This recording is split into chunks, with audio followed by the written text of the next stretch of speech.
Hello বন্ধুরা, আপনারা সকলে কেমন আছেন? আপনারা শুনছেন আপনাদের প্রিয় চ্যানেল দ্য ট্রাস্টওয়ার্থি হার্ট।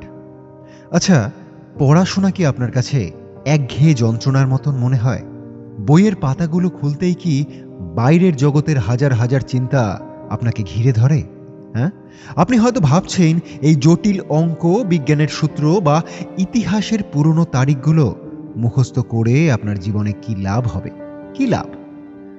আপনি তো বড় কিছু করতে চান, বড় কিছু। তবে কেন এত বদ্ধ ঘরে বসে থাকা? আজকের এই ভিডিওটি আপনার সেই সব প্রশ্নের উত্তর দেবে। আমরা আজ কথা বলবো এমন এক মানুষকে নিয়ে, যিনি পৃথিবীকে নতুন করে স্বপ্ন দেখতে শিখিয়েছিলেন। হ্যাঁ, আমি বর্তমান বিশ্বের সবথেকে আলোচিত মানুষ ইলন মাস্কের কথা বলছি আজ। ভিডিওটি স্কিপ না করে কাইন্ডলি পুরোটা দেখুন। আমরা অধিকাংশ মানুষ মনে করি পড়াশোনা মানে হলো স্কুলে যাওয়া, কিছু পরীক্ষা দেওয়া আর একটা কাগজের টুকরো বা ডিগ্রি অর্জন করা, তাই তো? কিন্তু এখানেই আমরা সব থেকে বড় ভুল করি। আপনি কি জানেন ইলন মাস্ক প্রথাগত স্কুলিং বা ডিগ্রি অর্জনের চেয়ে জ্ঞান অর্জনকে অনেক বেশি গুরুত্ব দেন? তিনি মনে করেন ডিগ্রি শুধু আপনার যোগ্যতার প্রমাণ হতে পারে, কিন্তু আপনার বুদ্ধিমত্তার নয়। মাস্কের মতে আমাদের মস্তিষ্ক হলো একটা সুপার কম্পিউটারের মতন, এবং জ্ঞান হলো তার জন্য প্রয়োজনীয় সফটওয়্যার। আপনি যত বেশি পড়বেন, আপনার ব্রেনের সফটওয়্যারও তত বেশি আপডেট হবে।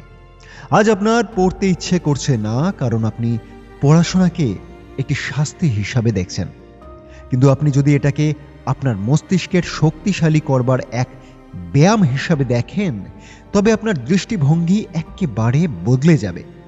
আজকের এই কথাগুলো অক্ষরে অক্ষরে আপনি মিলিয়ে নেবেন। ইলন মাস্কের জীবনের দিকে তাকালে আমরা এক অদ্ভুত সত্য দেখতে পাই।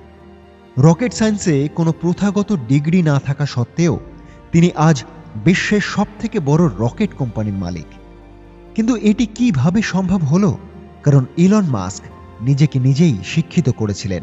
তিনি যখন ছোট ছিলেন, তিনি লাইব্রেরির হাজার হাজার বই পড়ে শেষ করেছিলেন। তার লক্ষ্য ছিল মহাকাশ জয় করা। আজ সেই লক্ষ্য পূরণের জন্য ফিজিক্স এবং গণিত ছিল তার সবথেকে বড় অস্ত্র। যখন আপনার সামনে ইলন মাস্কের মতো কোনো বিশাল লক্ষ্য থাকবে, তখন পড়াশোনা আপনার কাছে আর বোরিং লাগবে না। আপনি যখন জানবেন যে আপনার আজকের এই শেখা জ্ঞান ভবিষ্যতে আপনাকে হাজার হাজার মানুষের চেয়েও আলাদা করে তুলবে, তখন আপনি নিজের বইয়ের নেশায় বোধ হয়ে যাবেন। আমরা অনেকেই ভাবি আজ পড়তে ভালো লাগছে না, আমরা কাল পড়ব। আজ ভালো না লাগলে কি হবে, কালকে পড়ব। কিন্তু সফল আর ব্যর্থ মানুষের মধ্যে পার্থক্য গড়ে দেয় এই অলসতা। আপনি কি জানেন ইলন মাস্ক আজও সপ্তাহে 100 ঘন্টার বেশি কাজ করেন এবং নিয়মিত পড়াশোনাও করেন।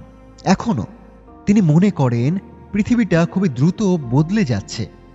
যদি আপনি আজ পড়াশোনা বন্ধ করে দেন, তবে কাল আপনি সময়ের পেছনে পড়ে থাকবেন। পড়াশোনা মানে শুধু বইয়ের মুখ বন্ধ করা নয়, পড়াশোনা মানে হলো পৃথিবীকে বোঝার ক্ষমতা অর্জন করা। আজ আপনি যে বিষয়টিকে অবহেলা করছেন, আপনার জীবনের টার্নিং পয়েন্ট হতে পারে এটি। আপনি একবার নিজেকে প্রশ্ন করুন তো, আপনি কি সারাটা জীবন 10টা সাধারণ মানুষের মতন ভিড়ের মধ্যে হারিয়ে যেতে চান, নাকি পৃথিবীর সামনে এক অন্য দৃষ্টান্ত হয়ে থাকতে চান? কোনটা? কমেন্টের মাধ্যমে লিখে জানাবেন কিন্তু। আচ্ছা, শেষ করার আগে একটি কথা মনে করিয়ে দিতে চাই। আপনার আজকের প্রত্যেকটা ঘন্টা, প্রত্যেকটা মিনিট আপনার ভবিষ্যৎ গড়ে দিচ্ছে। হয়তো আপনি পরবর্তী ইলন মাস্ক হবেন না, কিন্তু আপনি আপনার ক্ষেত্রের সেরা মানুষটি হতে পারেন।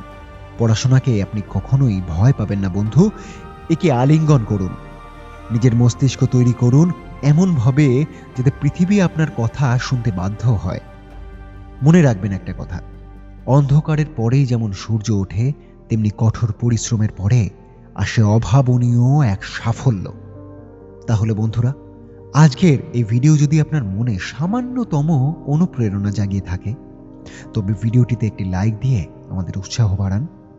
আর আপনার সেই বন্ধুদের সাথে ভিডিওটি শেয়ার করুন যারা এই মুহূর্তে ইলন মাস্কের এই কথাগুলো শুনতে চায়। আপনি যদি নিজের স্বপ্নকে সত্যি করতে চান এবং প্রত্যেকটা দিন এমন অনুপ্রেরণামূলক ভিডিও পেতে চান, তবে আমাদের চ্যানেল দ্য ট্রাস্টওয়ার্থি হার্টকে এখনই সাবস্ক্রাইব করে আমাদের পরিবারের সদস্য হয়ে যান। বন্ধুরা, আজ চলি, দেখা হচ্ছে পরের ভিডিওতে। ততক্ষণের জন্য নিজের উপর বিশ্বাস রাখুন এবং সকলে ভালো থাকুন এবং সুস্থ থাকুন। ধন্যবাদ।